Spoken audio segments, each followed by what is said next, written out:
로또 당첨금 100억 비밀. 그날도 평소처럼 장을 보고 집으로 돌아왔습니다. 동네 슈퍼 앞에서 무심코 산 로또 한 장. 매주 사는 버릇 같은 거였죠. 당첨 기대 같은 건 하지도 않았습니다. 늘 그랬듯 종이 한 장에 불과하다고 생각했으니까요. 그런데 그날 밤 텔레비전 앞에 앉아 번호를 확인하던 순간 제 손이 덜덜 떨리기 시작했습니다. 1등 번호가 모두 맞아 있었습니다. 당첨금 100억 원. 처음에는 숫자가 잘못 보인 건가 싶었습니다. 눈을 비비고 다시 확인했는데도 결과는 같았어요. 심장이 쿵쾅거리며 뛰었고 다리가 풀려 그대로 바닥에 주저앉아 버렸습니다. 100억? 내가 정말... 하지만 기쁨은 오래가지 않았습니다. 오히려 공포가 밀려왔습니다. 요즘 세상이 어떤 세상입니까? 재산 때문에 형제가 원수가 되고 부모를 버리는 자식들이 뉴스에 수도 없이 나오잖아요. 내 자식들이라면 어떨까? 그 순간 새 아들의 얼굴이 차례로 떠올랐습니다. 첫째 민수, 대기업 임원으로 번듯하게 살고 있지만 명절에도 얼굴 비치기 힘들 정도로 바쁘다며 늘 핑계만 대는 아지. 둘째 창수, 분식점을 운영하며 하루하루 힘겹게 살지만 그래도 마음만은 따뜻하다고 믿고 싶은 아이. 그리고 막내 경수, 최근 회사에서 구조조정을 당해 실직 상태인 가장 형편이 어려운 녀석. 이 돈 앞에서 저 아이들이 어떻게 변할까? 생각만 해도 가슴이 서늘해졌습니다. 며칠 전 이웃 할머니가 했던 말이 떠올랐습니다. 요즘은 돈 많은 게 축복이 아니라 화근이야. 자식들이 더 무섭다니까. 그 말이 가슴 깊이 파고들었습니다. 그날 밤 잠을 이루지 못했습니다. 이 돈을 그냥 나눠줘야 하나 아니면 아예 감춰야 하나. 수십 번을 고민하다가 결국 결심했습니다. 자식들을 시험해보자. 돈이 없다고 했을 때 과연 그들이 어떤 모습을 보일지 직접 확인하겠다는 거죠. 다음 날 옷장을 열었습니다. 화려한 옷 대신 가장 낡고 바랜 옷을 꺼내 입었습니다. 소매 끝이 해져 있는 한복, 명절에나 겨우 꺼내 입던 옷이었지만 지금은 의도적으로 골랐습니다. 거울 속 제 모습은 초라하기 그지없었습니다. 그래, 이게 필요해. 그래야 아이들의 진짜 속마음을 알 수 있겠지. 첫 번째로 찾아갈 곳은 첫째 민수의 집이었습니다. 강남의 고급 아파트에 사는 아들. 어머니가 찾아가면 어떻게 반응할까요? 과연 돈보다 가족을 먼저 생각해 줄까요? 저는 낡은 손가방을 들고 지하철에 몸을 실었습니다. 25층짜리 고급 아파트 단지 앞에 섰을 때 제 발걸음은 심하게 떨리고 있었습니다. 오늘 제 인생을 뒤흔들 시험이 시작되는 순간이었으니까요. 강남역에 내려 아들의 아파트 단지를 올려다보니 목이 뻣뻣해질 정도였습니다. 30층이 훌쩍 넘는 고급 아파트. 나는 그곳에 사는 아들의 삶과 내 초라한 차림새를 비교하며 잠시 발걸음을 멈췄습니다. 경비실에서 방문증을 받는 동안 경비 아저씨의 시선이 내 옷차림을 훑고 지나갔습니다. 어디 오셨습니까? 25층 민수 집에 왔습니다. 어머니예요. 아, 예. 말은 그렇게 했지만 그의 눈빛은 차갑고 불친절했습니다. 마치 이런 차림의 여자가 여기에? 라는 듯 했죠. 엘리베이터에 몸을 싣자 심장이 두근거리며 가슴이 조여왔습니다. 혹시 아들이 따뜻하게 맞아주면 어떡하지? 괜히 이런 시험을 하는 걸까? 하지만 동시에 만약 정말 돈 앞에서 변한 모습이라면 하는 두려움이 더 컸습니다. 25층 초인종을 눌렀습니다. 한참 만에 문이 열리더니 양복 차림의 민수가 나타났습니다. 어머니, 갑자기 웬일이세요? 표정은 놀란 듯 했지만 반가움보다는 당혹감이 먼저 묻어났습니다. 나는 억지로 웃으며 대답했습니다. 아들아, 그냥 좀 급한 일이 있어서. 들어오시죠. 거실로 들어서자 눈이 휘둥그레졌습니다. 넓은 공간에 비싼 가구들, 커다란 TV, 최신식 가전제품들. 그런데 정작 아들의 표정은 전혀 따뜻하지 않았습니다. 어머니, 무슨 일이세요? 지금 좀 바쁜데. 아들은 소파에 앉아 태블릿을 만지작거리며 말했습니다. 화면에는 빼곡한 주식 차트가 떠 있었죠. 나는 용기를 내어 말했습니다. 아들아, 사실 어머니가 몸이 안 좋아서 큰 병원에 갔더니 수술을 받아야 한다는구나. 민수가 잠시 고개를 들었지만 눈빛은 걱정보다는 귀찮음이 섞여 있었습니다. 수술이요? 그래, 이래저래 5천만 원 정도 든다는데 조금만 도와줄 수 있겠니? 그 순간 민수는 깊은 한숨을 내쉬었습니다. 그리고는 태블릿을 탁자에 내려놓으며 말했다. 어머니, 저도 애들 교육비에 대출에 허리가 휘어요. 요즘 회사도 힘들고요.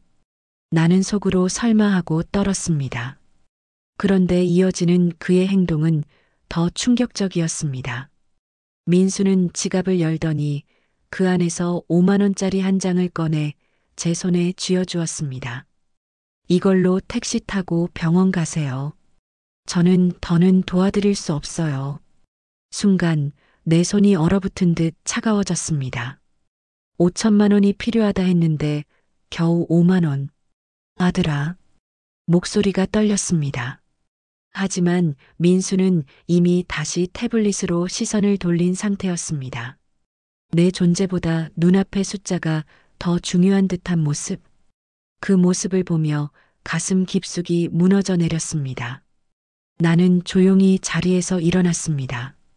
그래, 알았다. 바쁜데 오래 있어 미안하다.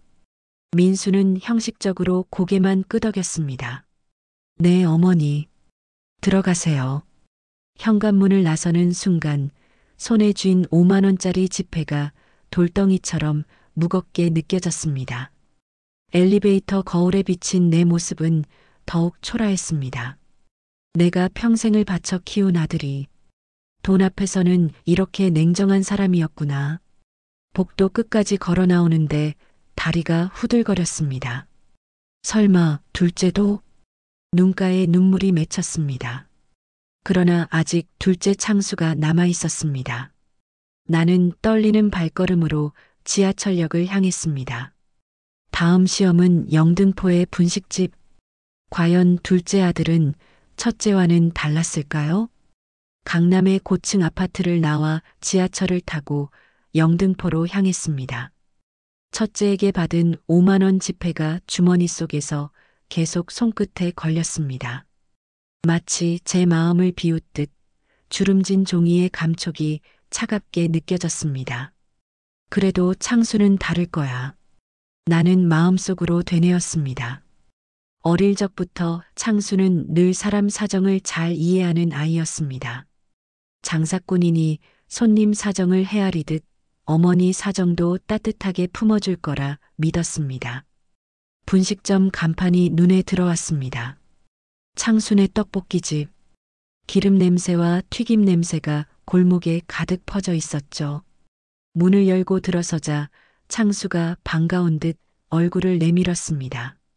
어머니, 여기 웬일이세요? 첫째보다 훨씬 따뜻한 표정이었습니다. 순간 마음이 놓였습니다. 그래, 창수는 다르구나. 아들아, 그냥 어머니가 급히 할 말이 있어서. 네, 들어오세요. 여기 앉으세요. 가게는 좁았지만 깔끔하게 정리되어 있었습니다. 벽지는 낡았지만 정성껏 치워놓은 흔적이 보였죠. 나는 구석진 테이블에 앉아 숨을 고르며 본론을 꺼냈습니다. 아들아, 사실 어머니 몸이 안 좋아서 큰 병원에 갔는데 수술을 받아야 한대구나.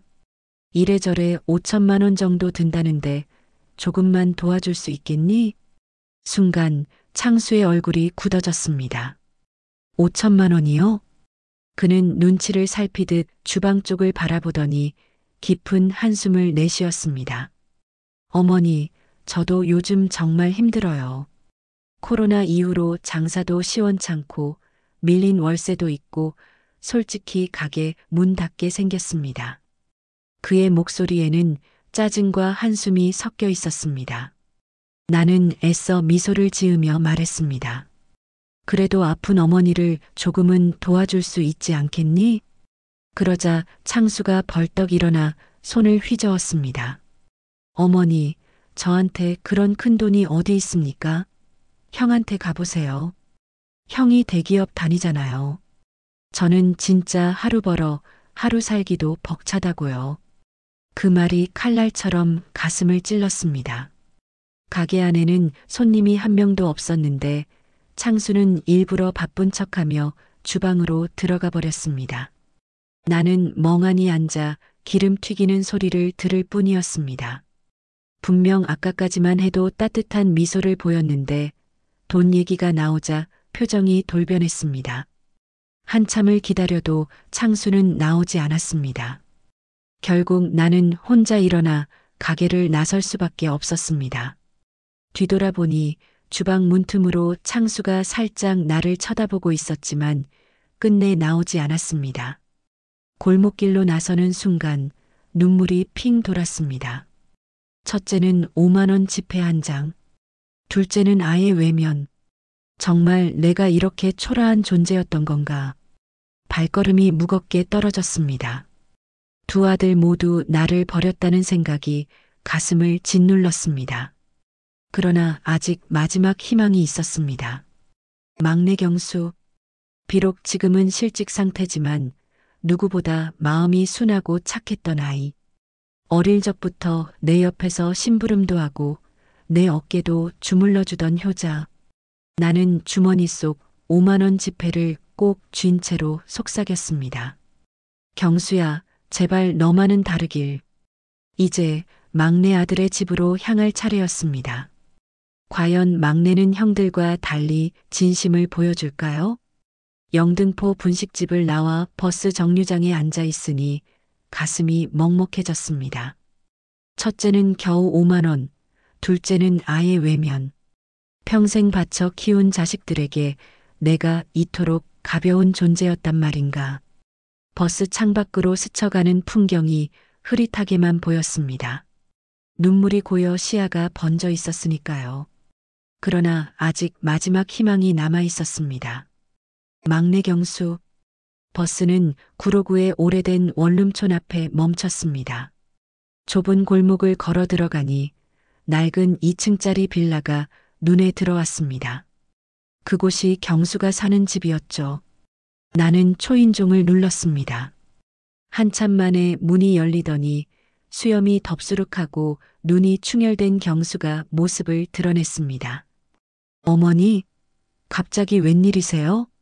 목소리에는 피곤함이 묻어 있었고 술 냄새도 풍겼습니다. 아들아, 들어가도 되겠니? 아, 네, 들어오세요. 거실은 엉망이었습니다. 맥주병이 굴러다니고 빨래는 쌓여 있었으며 방 안에서는 며느리 은주가 피곤한 얼굴로 나왔습니다. 어머니, 오셨어요?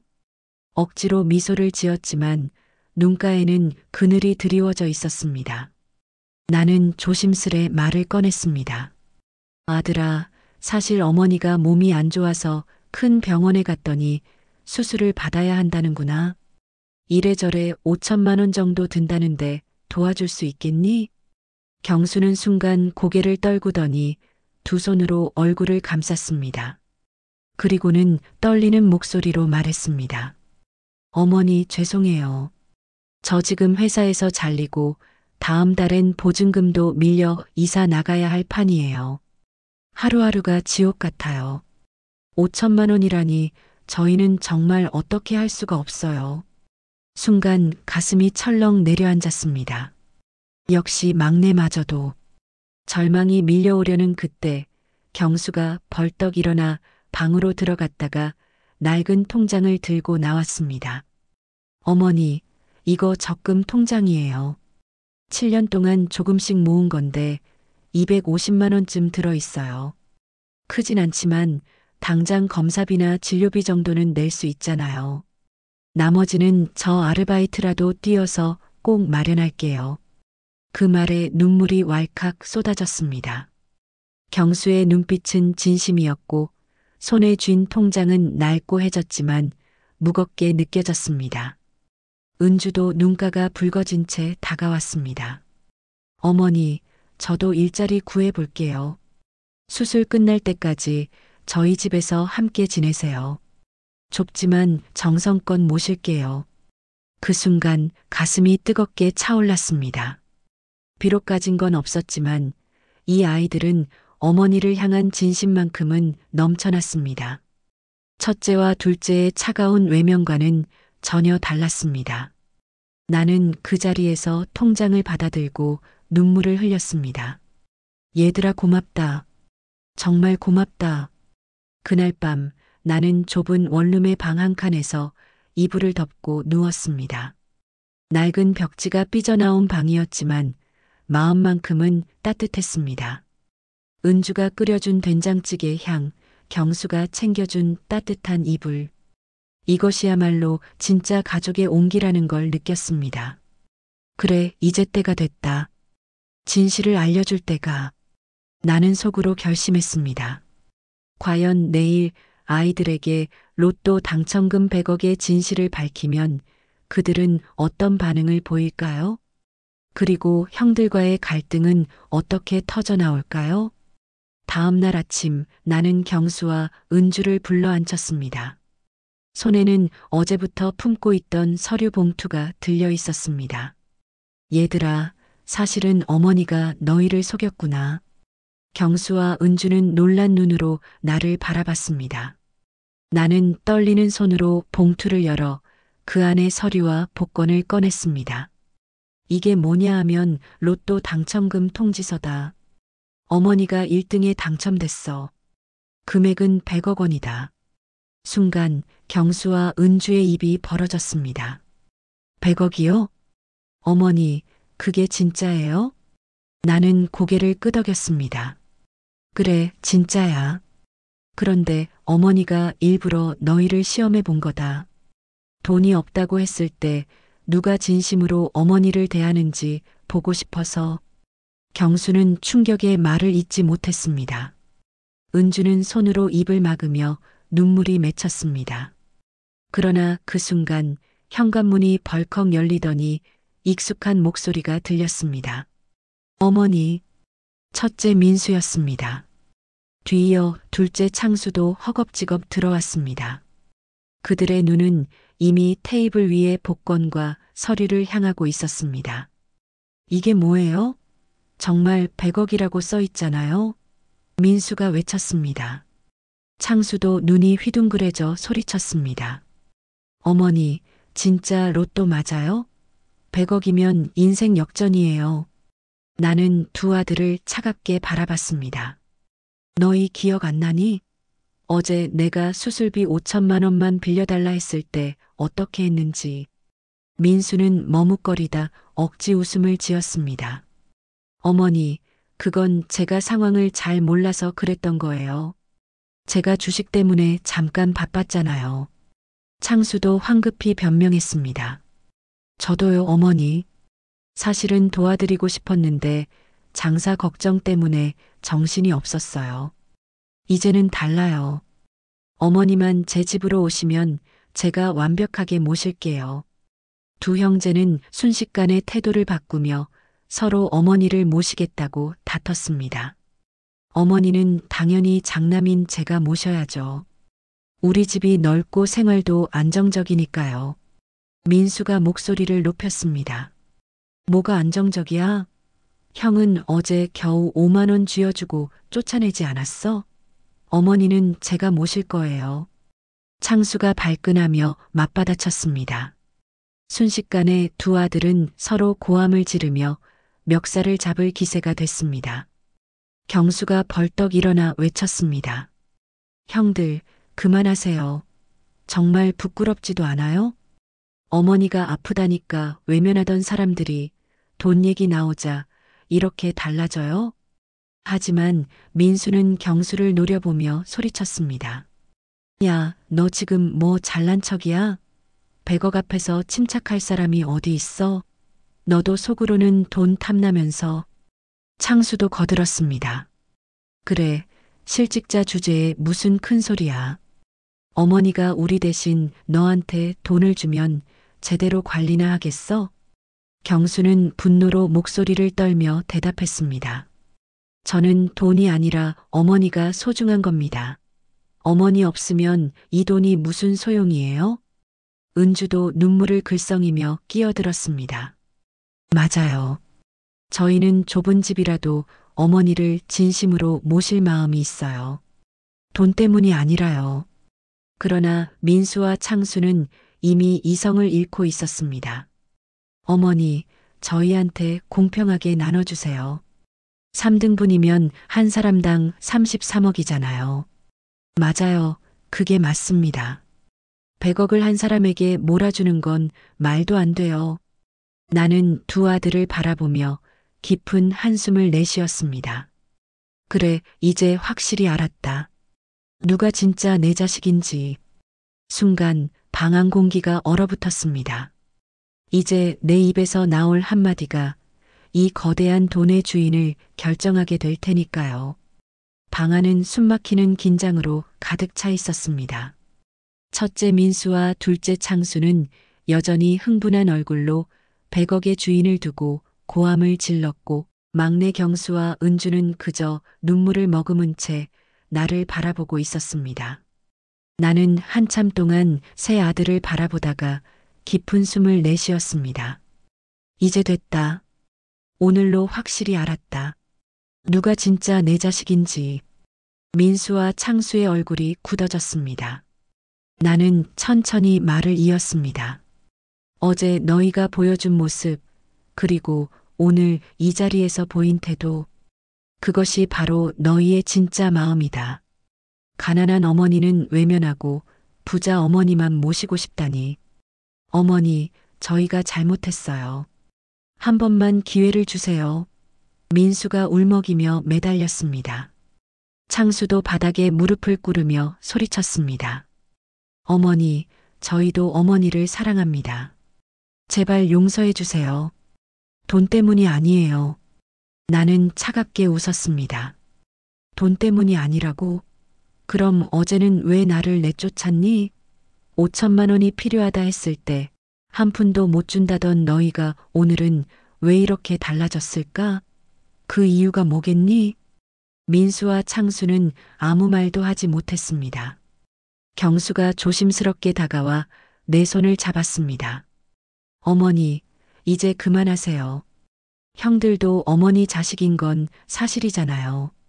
하지만 나는 고개를 저었습니다. 경수야, 내 말은 알겠지만 오늘 이 자리에서 결정을 내려야겠다. 나는 테이블 위에 복권과 서류를 가리켰습니다. 이 100억은 너와 은주에게 모두 주겠다.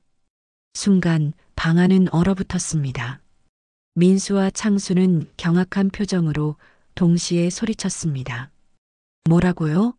모두 다요? 어머니, 그건 불공평해요. 불공평? 내 목소리가 단호하게 울려 퍼졌습니다. 어제 가난한 어머니를 외면했을 때는 불공평하지 않았니? 어머니가 아프다 했을 때 내 손에 쥐어준 게 고작 5만 원짜리 한 장이었는데 그게 공평했니? 민수와 창수는 고개를 떨구었습니다. 경수와 은주는 눈물이 그렁그렁한 채 서로의 손을 꼭 잡았습니다. 나는 다시 말을 이었습니다. 경수야, 내가 가진 건 돈이 아니었어. 하지만 진심이 있었지. 어머니를 위해 아르바이트라도 뛰겠다던 그 말, 은주가 좁은 집이라도 모시겠다던 그 마음, 그게 바로 내가 찾던 진짜 자식의 모습이다. 그 순간 민수는 바닥에 주저앉으며 흐느꼈습니다. 어머니, 저희가 정말 잘못했어요. 기회를 한 번만. 그러나 내 마음은 이미 굳어져 있었습니다. 나는 복권을 봉투에 다시 넣으며 선언했습니다. 이 돈은 이제부터 경수와 은주가 관리한다. 그리고 일부는 사회에 기부해 어려운 이웃들을 돕겠다. 내가 남은 인생에서 하고 싶은 일은 돈을 지키는 게 아니라 진심을 지켜내는 거니까. 민수와 창수는 더 이상 아무 말도 하지 못했습니다. 그들의 눈빛에는 후회와 절망이 가득했지만 그것은 너무 늦은 깨달음이었습니다. 경수가 눈물을 흘리며 무릎을 꿇었습니다. 어머니, 정말 고맙습니다. 하지만 이 돈 저희가 다 가질 순 없어요. 형들이라도 조금은. 나는 고개를 저었습니다. 아니다, 경수야.